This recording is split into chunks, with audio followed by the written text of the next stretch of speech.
एक चरण आरतीचं झालं, त्या बाईचं तानं पोरग पाळण्यात रडायला लागलं, साधारणतः 10 ते 11 महिन्याचं, आणि आरती चालू आहे. आकांत करत होतं ते पोरग, कासावीत झालेलं ते पोरग. ते रडणारं पोरग डॉक्टरांनी पाहिलं आणि डॉक्टर साहेबांनी त्या बाईची आरती बंद केली. ओ बाई, बंद करा ती आरती. तिकडे आरती ओळत बसल्या. अरे तुमच्या पोराला घ्या, त्या गणपती बाप्पापेक्षा तुमच्या पोराला गरज आहे तुमची. किती निर्दयी माता आहात तुम्ही.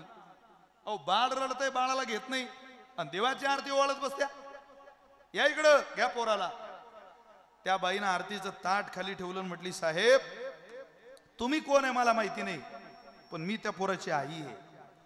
त्याला कोणत्या वेळेला काय लागतंय तुमच्यापेक्षा जास्त कळतं मला. पण साहेब, ज्या रडणाऱ्या पोराची तुम्हाला दया येते, ते मला विवाह उत्तर कालावधीत 20 वर्षाने झालेलं पोरग आहे. माझं लग्न झालं त्यावेळेला मला मुलबाळ होत नव्हतं. 10 वर्ष झाली, 12 वर्ष झाली, 15 वर्ष झाली. या पुरुष मंडळीचा नाही, पण या महिला वर्गाचा मला त्रास झाला. ना बारशाला, ना हळदीला, ना समारंभाला.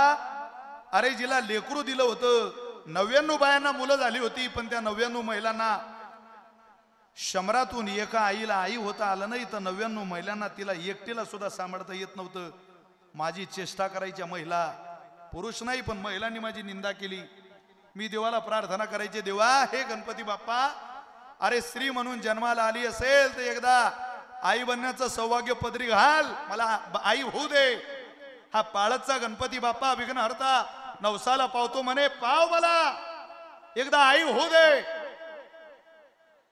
20 वर्षाने का होईना त्याने माझी प्रार्थना ऐकली आणि विवाह उत्तर कालावधीत मी आई झाले. ऐका, पण साहेब हे जे पोरग मला 20 वर्षाने झालं ना, हे हृदयाच्या आजाराचं आहे. त्याच्या छातीला होल आहे, छिद्र आहे. मी 4 डॉक्टरांकडे नेलं साहेब ते पोरग, पण 4ही डॉक्टर म्हटले तुमच्या पोराचं ऑपरेशन करावं लागेल. आम्ही म्हटलं करा, आम्हाला ते पोरग जगवायचं आहे, 20 वर्षाने झालंय.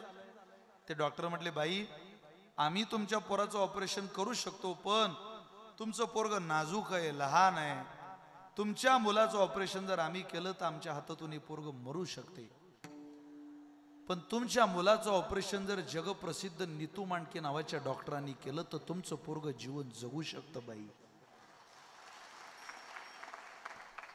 एकच प्रार्थना करते साहेब, जशी तुम्हाला रडणाऱ्या पोराची दया आहे तशी मलाही दया आहे.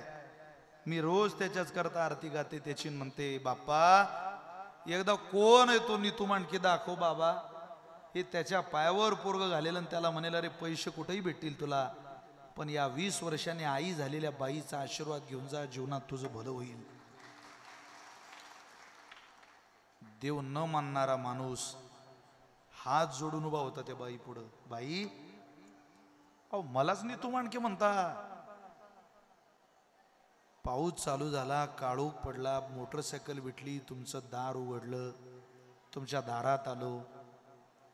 विश्वास नव्हता हो,